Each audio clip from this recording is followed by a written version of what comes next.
الحمد لله رب العالمين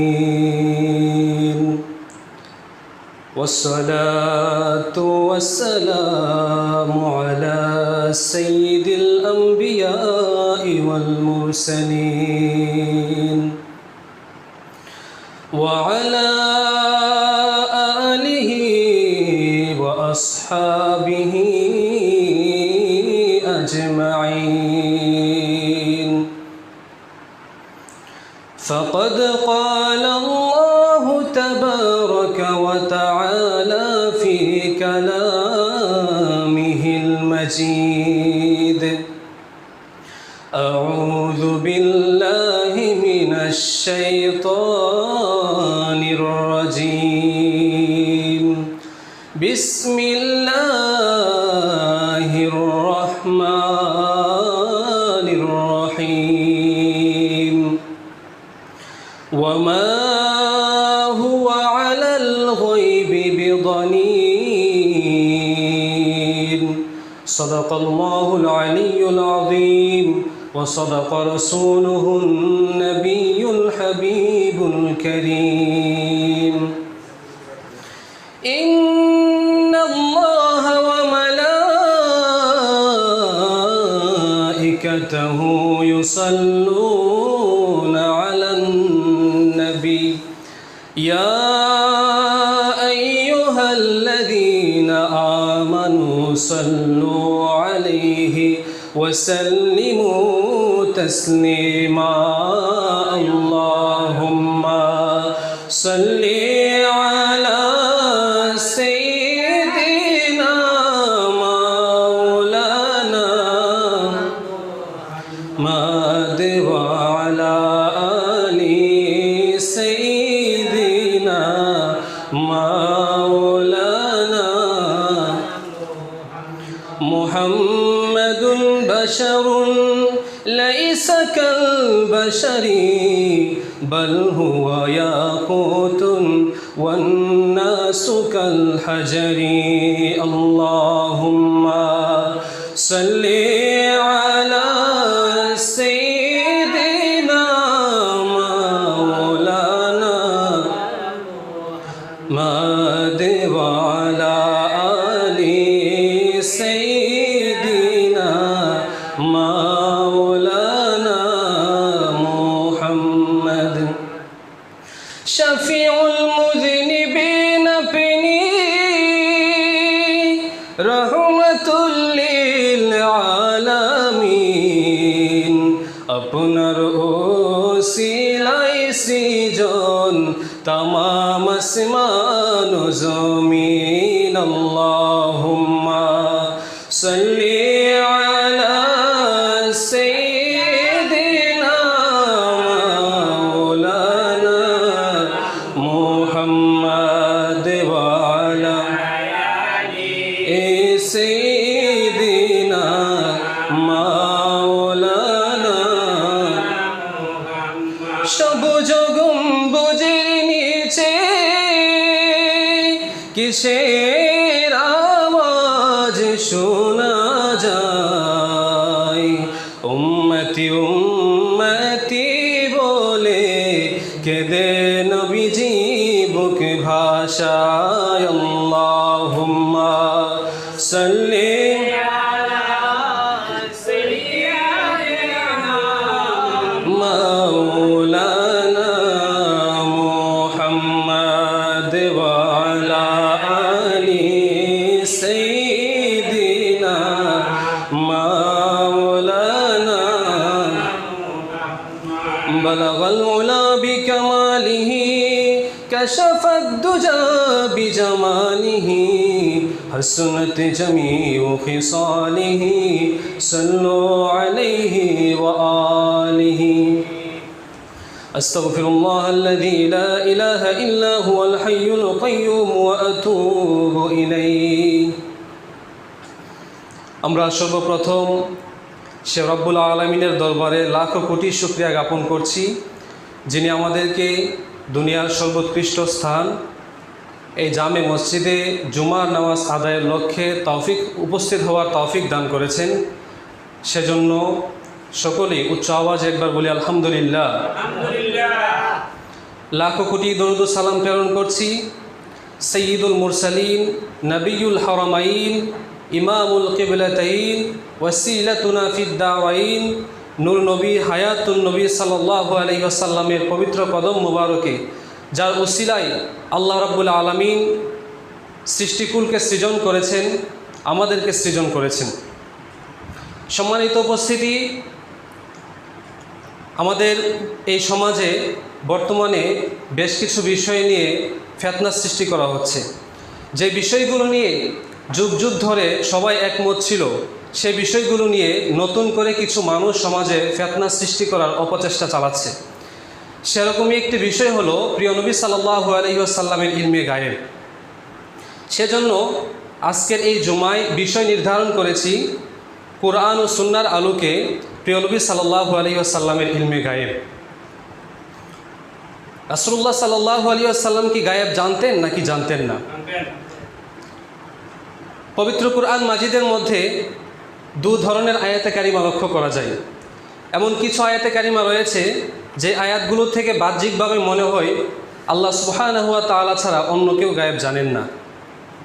যেমন পবিত্র কুরআন মাজিদে এসেছে ওয়া ইনদাহু মাফাতিহুল গায়বি লা ইয়ালামুহা ইল্লা হু, অর্থাৎ গায়েবের চাবিকাঠি একমাত্র আল্লাহ সুবহানাহু ওয়া তাআলার হাতে, তিনি ছাড়া ইলমে গায়েব আর কেউ জানেন না।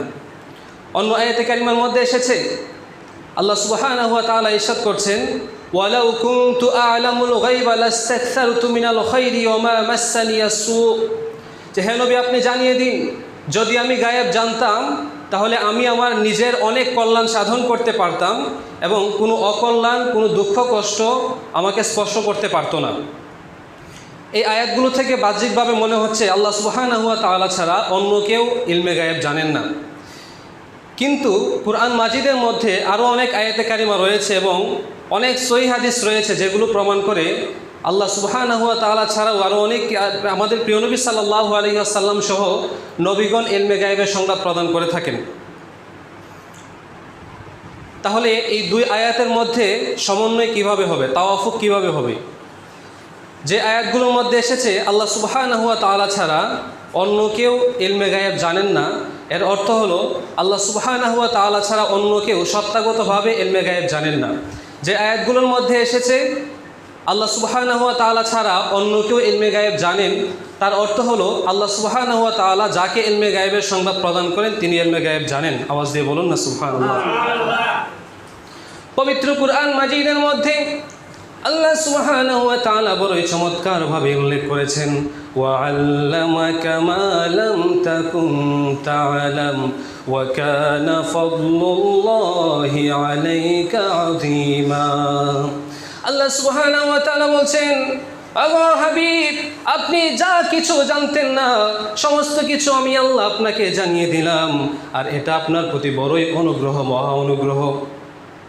এই আয়াতে কারিমার তাফসিরে জগৎ বিখ্যাত মুফাসসির ইমাম জালালউদ্দিন সুয়ুতী রাহমাতুল্লাহি তাআলা আলাইহি তার তাফসিরে জালালাইনের মধ্যে বড়ই চমৎকারভাবে উল্লেখ করেছেন আই মিনাল আহকামি ওয়াল গায়ব, অর্থাৎ আল্লাহ রাব্বুল আলামিন আমার নবীজিকে যে জ্ঞান দ্বারা জ্ঞান সমৃদ্ধ করেছেন সেটি হলো ইলমে গায়েব এবং হুকুম আহকাম সংক্রান্ত যাবতীয় জ্ঞান। আওয়াজ দিয়ে বলুন না সুবহানাল্লাহ। তাহলে এই আয়াত থেকে স্পষ্ট প্রমাণিত হচ্ছে নবীজিও ইলমে গায়েব জানেন। কথা বলুন ঠিক কিনা? শুধু তাই নয়, অন্য আয়াতের মধ্যে আল্লাহ রাব্বুল আলামিন ইরশাদ করছেন আর রহমানু আল্লামাল কুরআন খলাকাল ইনসানা আল্লামাহুল বায়ান। আল্লাহ রাব্বুল আলামিন বলছেন আল্লামাল কুরআন, আল্লাহ রাব্বুল আলামিন নিজেই আমাদের প্রিয় নবী সাল্লাল্লাহু আলাইহি ওয়াসাল্লামকে কোরআন শিক্ষা দিয়েছেন।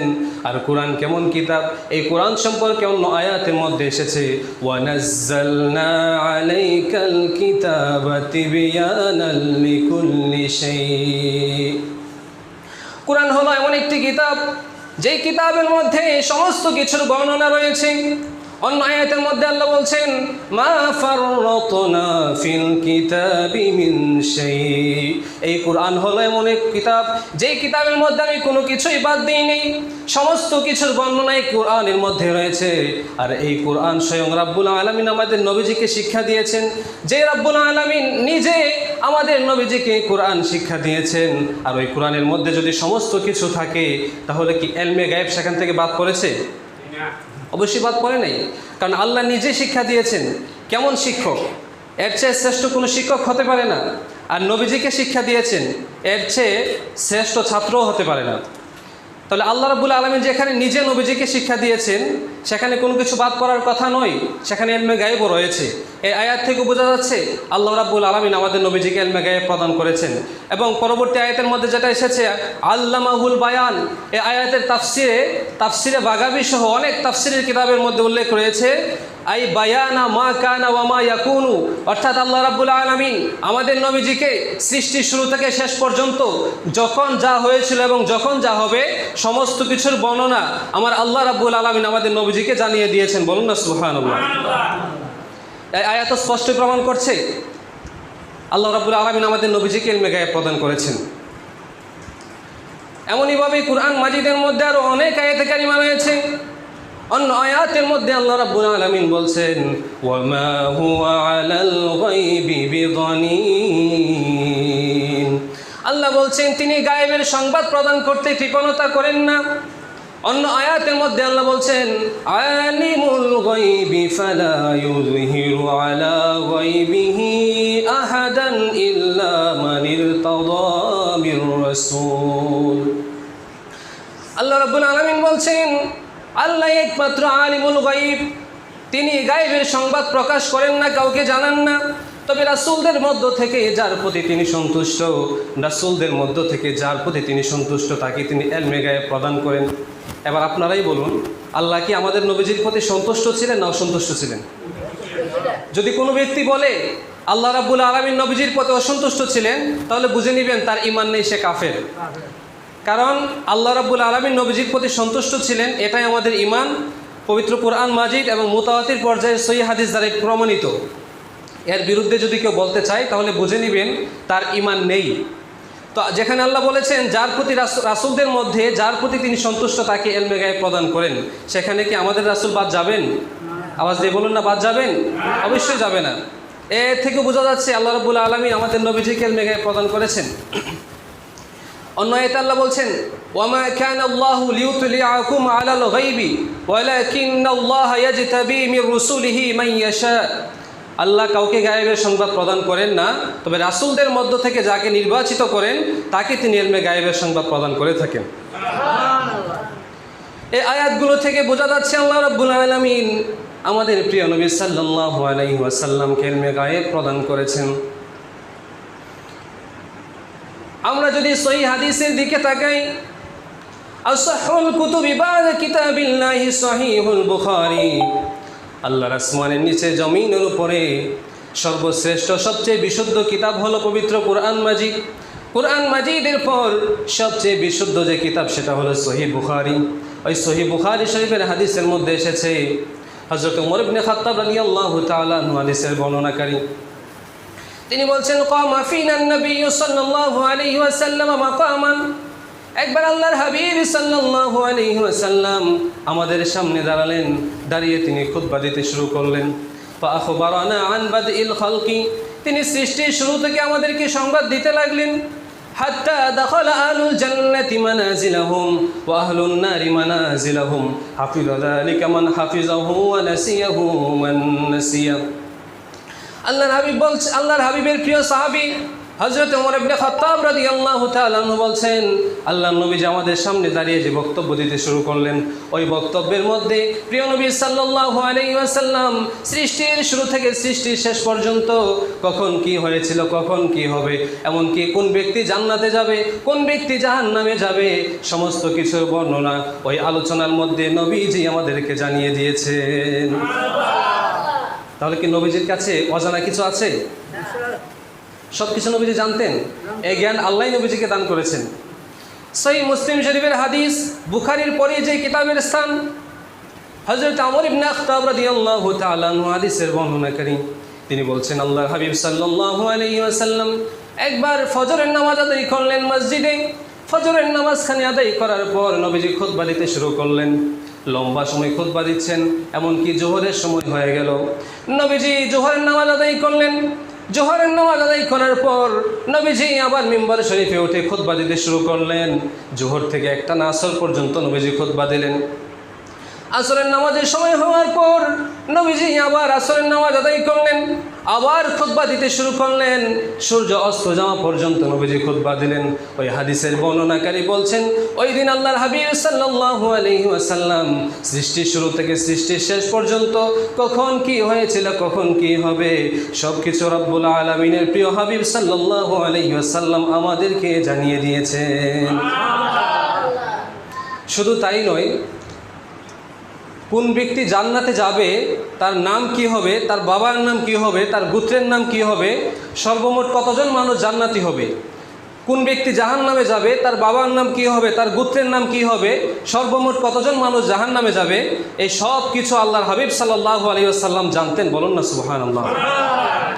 তিরমিজি শরীফের হাদিস, হাদিসের বর্ণনাকারী বলছেন, খরাজা আলাইনা রাসূলুল্লাহি সাল্লাল্লাহু আলাইহি ওয়াসাল্লাম, একবার আল্লাহর হাবিব সাল্লাল্লাহু আলাইহি ওয়াসাল্লাম আমাদের কাছে আসলেন, আমাদের কাছে বের হলেন। আল্লাহর হাবিব সাল্লাল্লাহু আলাইহি ওয়াসাল্লাম বললেন, আতাদরুনা মা হাদানিল কিতাবান। নবীজির দুই হাত মুবারকে দুটি কিতাব ছিল। নবীজি বললেন, ও আমার সাহাবীরা, তোমরা কি জানো এই দুটি কিতাব কিসের কিতাব? তখন সাহাবীরা বড়ই চমৎকারভাবে উত্তর দিলেন, লা ইয়া রাসূলুল্লাহ ইল্লা আন তুখবিরানা।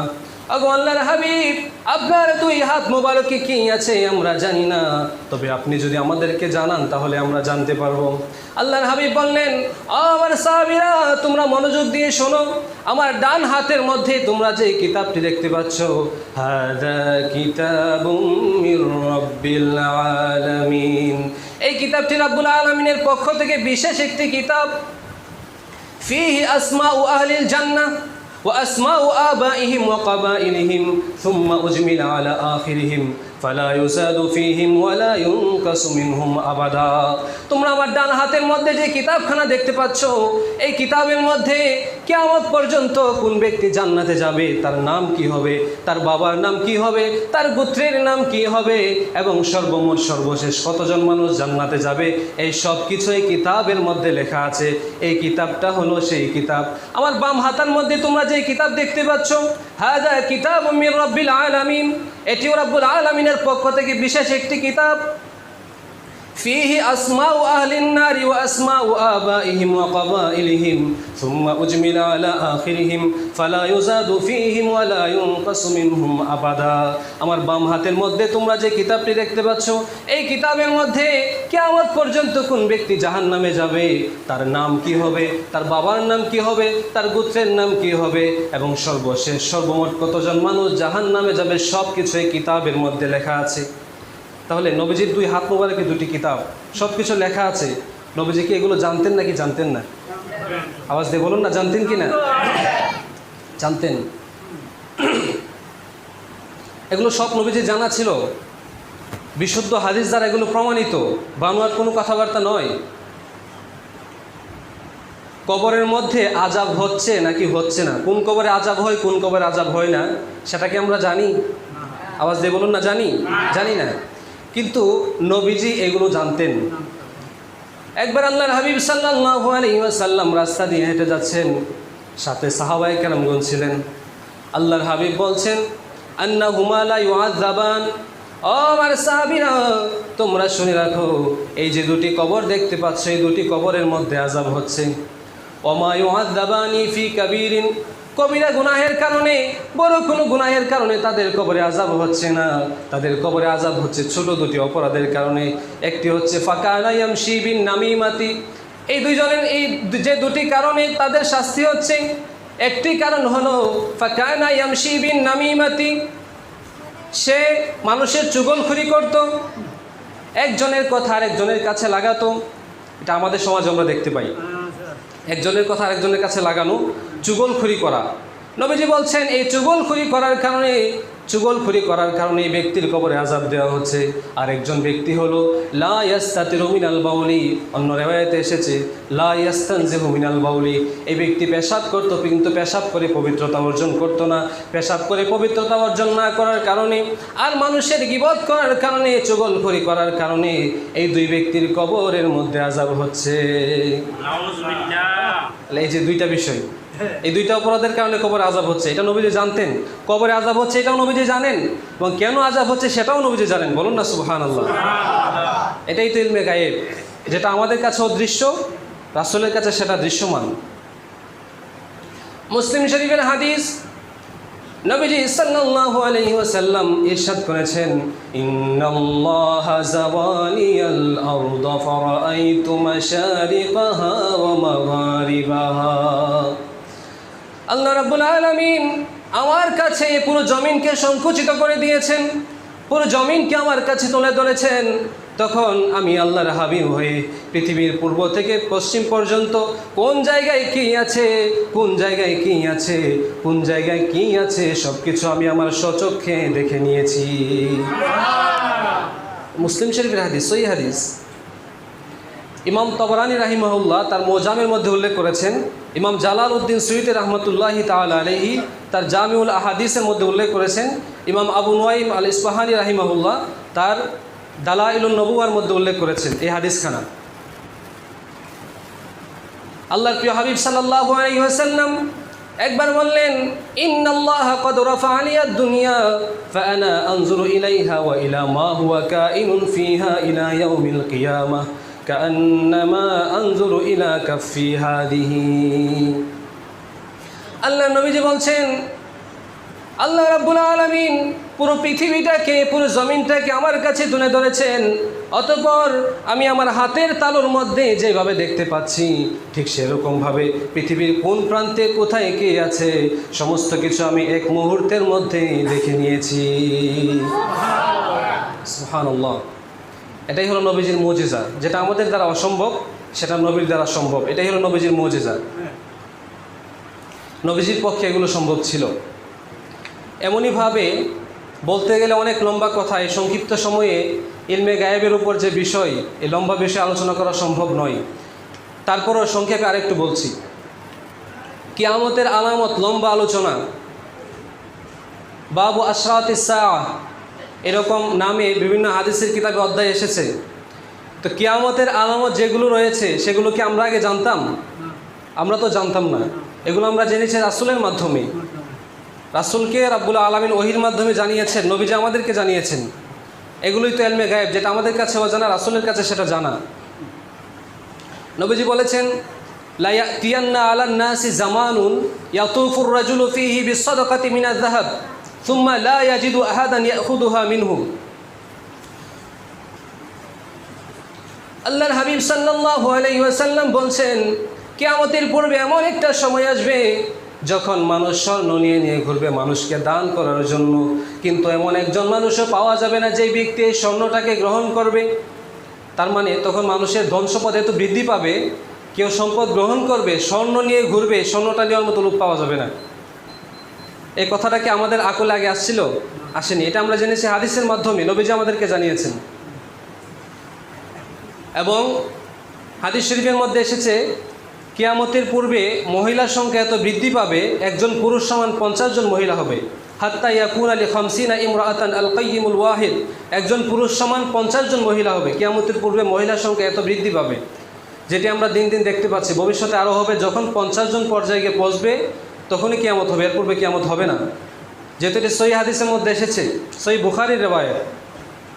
তার মানে এই বিষয়গুলো কিন্তু আমরা হাদিসের মাধ্যমে নবীজি থেকে আমরা জেনেছি। এগুলোই তো ইলমে গায়েব। ইমাম মাহদী আলাইহিস সালাম দুনিয়াতে আগমন করবেন। ইমাম মাহদী আলাইহিস সালামের আকৃতি কেমন হবে, তার মুখগুলো কেমন হবে, তার কপাল কেমন হবে, তার চেহারা কেমন হবে, তিনি কত বছর শাসন করবেন, সব কিছু নবীজি হাদিস শরীফের মধ্যে আমাদেরকে জানিয়েছেন। এই বিষয়গুলো কি আমাদের কাছে আগে জানা ছিল?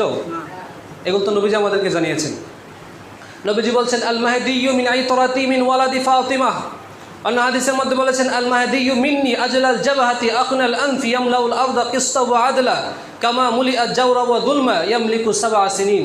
অন্য হাদিসের মধ্যে নবীজি বলেছেন, ফাইদা রাআইতুমুহু ফাবাইউহু ওয়ালাউ হাবওয়ান আলা সালজি ফাইন্নাহু খলিফাতুল্লাহিল মাহদি। ব্যাখ্যা করতে গেলে অনেক লম্বা আলোচনা, মূল যে উদ্দেশ্য আমার সেটা বোঝাতে যাচ্ছি আমি। অর্থাৎ এই যে কথাগুলো নবীজি বলেছেন ইমাম মাহদী আলাইহিস সালাম সম্পর্কে, তিনি 7 বছর শাসন করবেন হাদিসের মধ্যে নবীজি বলেছেন, এবং তার চেহারাটা কেমন হবে, তার কপাল কেমন হবে, বিস্তারিত নবীজি হাদিস শরীফের মধ্যে বলেছেন। এগুলো কি ইলমে গায়েব না? এগুলোই তো ইলমে গায়েব। কিয়ামতের পূর্বে দাজ্জাল আসবে, দাজ্জাল এসে শাসন করবে। সে কতদিন শাসন করবে, তার শাসন প্রকৃতি কেমন হবে, তার আকৃতি কেমন হবে, তার ডান হাতে কি থাকবে, বাম হাতে কি থাকবে, তার কপালে কি লেখা থাকবে, সব কিছু নবীজি হাদিস শরীফের মধ্যে বলেছেন। এগুলো কি ইলমে গায়েব না? হাদিস শরীফের মধ্যে এসেছে, নবীজি সাল্লাল্লাহু আলাইহি ওয়াসাল্লাম ইরশাদ করছেন, ইয়াখরুজুদ দাজ্জালু মিন আরদিন বিল মাশরিকি ইউকালু লাহা খুরাসান। এমনইভাবে অন্য হাদিসের মধ্যে নবীজি বলেছেন, আদ-দাজ্জালু আওয়ারুল আইনিল ইউসরা জুফালুশ শারি মাআহু জান্নাতুন ওয়া নার ফানারুহু জান্নাহ ওয়া জান্নাতুহু নার। অন্য হাদিসের মধ্যে নবীজি বলছেন, ওয়া ইন্নাদ দাজ্জালা মাকতুবুন বাইনা আইনাইহি কাফির ইয়াকরাউহু কুল্লু মুমিনিন কাতিবিন ওয়া গায়রি কাতিব। এরকমভাবে দাজ্জাল সম্পর্কে নবীজি বিস্তারিত বলেছেন। কিয়ামতের আলামত যতগুলো রয়েছে এই সবগুলো নবীজি আমাদেরকে জানিয়েছেন। এগুলো আমাদের কাছে আগে অদৃশ্য ছিল, অজানা ছিল, নবীজি আমাদেরকে জানিয়েছেন। এই হাদিসগুলো এবং পবিত্র কোরআন মাজিদের আয়াত স্পষ্টই প্রমাণ করে আল্লাহর হাবিব সাল্লাল্লাহু আলাইহি ওয়াসাল্লাম ইলমে গায়েব জানতেন। বলুন না সুবহানাল্লাহ। এ বিষয়ে আমি আমার আলোচনা লম্বা করব না, জুমার দিন, সময় সংক্ষিপ্ত। আরও কয়েকটি বিষয় নিয়ে আমি বিতর্ক শুনতে পেয়েছি, সেজন্য বিষয়গুলো আজকের জুমায় আলোচনা করছি। মসজিদের এক পাশে আল্লাহ আর এক পাশে মোহাম্মদ লেখা হয় না? এই যে এদিকে উপরে দেখেন লেখা আছে আল্লাহ এবং মোহাম্মদ লেখা আছে। এই জিনিসটাকে অনেকে মনে করে শিরিক হয়ে গেছে, কারণ সবাই বলেন না নাউজুবিল্লাহ। আল্লাহ মোহাম্মদ একসাথে লেখলে কি শিরিক হবে? অবশ্যই শিরিক হবে না। এবং আরও কিছু মানুষ মনে করে নারায়ে তাকবীর আল্লাহু আকবার স্লোগান দেওয়া যাবে, কিন্তু নারায়ে রিসালাত ইয়া রাসূলুল্লাহ বলে শিরিক হয়ে যাবে। বলুন না নাউজুবিল্লাহ। এগুলো কত নিচু মন মানসিকতার মানুষ। যদি এমনই হয় নারায়ে তাকবীর আল্লাহু আকবার নারায়ে রিসালাত ইয়া রাসূলুল্লাহ, আল্লাহর কথা এসেছে, রাসূলের কথা আসবে না কেন? আসলে শিরিক হবে কেন? আল্লাহর পাশে রাসূলের নাম লেখা থাকবে, শিরিক হবে কেন? যদি শিরিকই হয় তাহলে আপনাদের কাছে আমার প্রশ্ন থাকবে, যাদের এই ধারণা আছে এখানে এমন কোনো মানুষ নেই, কারণ আমাদের আইলাবই গ্রাম আহলে সুন্নাত ওয়াল জামাতের আকীদায়, এই গ্রামে অন্য আকীদার কোনো মানুষ নেই, আমরা সবাই সুন্নি। বলুন না আলহামদুলিল্লাহ। সারা বিশ্বের সমস্ত মুসলমান আল আজহার ইউনিভার্সিটি থেকে শুরু করে আপনি যেখানেই যাবেন, বড় বড় আলেম যারা রয়েছে সবাই আহলে সুন্নাত ওয়াল জামাতের। আহলে সুন্নাত ওয়াল জামাতি একমাত্র জান্নাতি দল।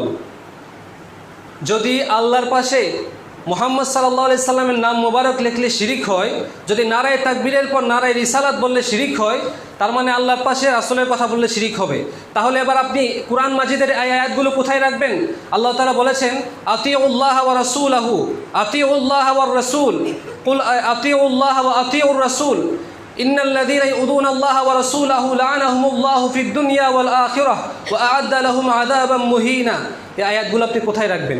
এখানে তো আল্লাহর সাথে সাথে রাসূলের কথা এসেছে, আল্লাহ ওয়া রাসূলাহু, আতিউল্লাহ ওয়ার রাসূল, আল্লাহ রাসূল একসাথে এসেছে। তাহলে কি আপনি বলবেন কোরআনের মধ্যে শিরিক আছে?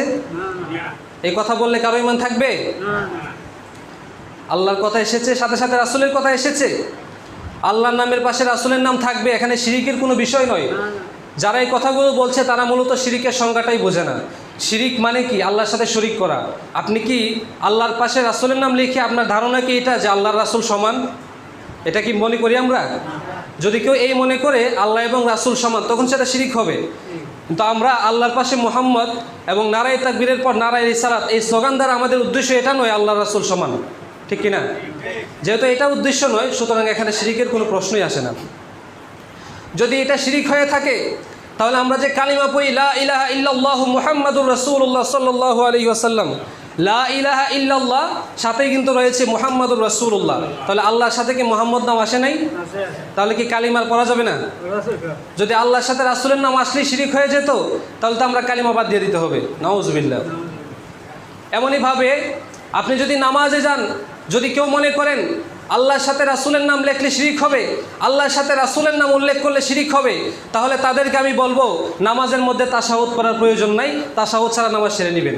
কারণ নামাজের মধ্যে যখন আপনি আত-তাহিয়াতু লিল্লাহি ওয়াস-সালাওয়াতু ওয়াত-তাইয়্যিবাত, তারপরে কিন্তু বলতে হচ্ছে আসসালামু আলাইকা আইয়ুহান নবী, নবীকে সালাম দিতে হচ্ছে না? নামাজ পড়ছে আল্লাহর জন্য, আল্লাহর কথা বলার পর সেখানে রাসূলের উপর সালাম দিতে হচ্ছে না? তাহলে একসাথে আনলে কি শিরিক হবে না এটা? মানে মানুষের চিন্তা কতটুকু নিচু হলে এই কথাগুলো বলতে পারে। এমনইভাবে আপনি আজানে যান, আশহাদু আল্লা ইলাহা ইল্লাল্লাহ, সাথেই বলছে আশহাদু আন্না মুহাম্মাদুর রাসূলুল্লাহ সাল্লাল্লাহু আলাইহি ওয়াসাল্লাম। আল্লাহর কথা এসেছে, সাথে রাসূলের কথা এসেছে।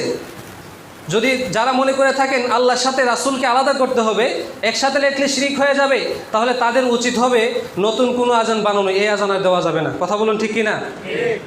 কারণ আজানের মধ্যে আল্লাহর সাথে রাসূলের কথা এসেছে। আপনি আমাদেরকে শিরিক বুঝান, লা ইলাহা ইল্লাল্লাহ, এখানে লা ইলাহা ইল্লাল্লাহ লিখতে 12টি অক্ষর লাগে। মুহাম্মাদুর রাসূলুল্লাহ, এখানেও 12টি অক্ষর লাগে। লা ইলাহা ইল্লাল্লাহর মধ্যে নোক্তাওয়ালা কোনো অক্ষর নাই, মুহাম্মাদুর রাসূলুল্লাহ নোক্তাওয়ালা কোনো অক্ষর নাই। আল্লাহ লিখতে 4টি অক্ষর লাগে, মুহাম্মদ লিখতে 4টি অক্ষর লাগে। আল্লাহ লেখার মধ্যে নক্তাওয়ালা কোনো অক্ষর নাই, মুহাম্মদ লেখার মধ্যে নক্তাওয়ালা কোনো অক্ষর নাই। বলুন না সবাই সুবহানাল্লাহ। এখন এগুলো কি শিরিক বলবেন? তাহলে তো অন্য কোনো নতুন নাম বের করতে হবে। মদিনার প্রেম নাই তার অন্তরে, এটাই আসল মূল কথা। অর্থাৎ অন্তরে যখন রূপ থাকবে, মুনাফিকি রূপ, এই চিন্তা যখন থাকবে, তখন তাদের অন্তরে শুধুমাত্র কিভাবে রাসূলকে নিয়ে ফতোয়াবাজি করা যায় এই চিন্তা মাথায় আসবে। তো এই বিষয়গুলো আমাদেরকে সর্বদা খেয়াল রাখতে হবে। নারায়ে তাকবীর স্লোগান দিবেন, সাথে সাথে নারায়ে রিসালাতের স্লোগান অবশ্যই দিবেন।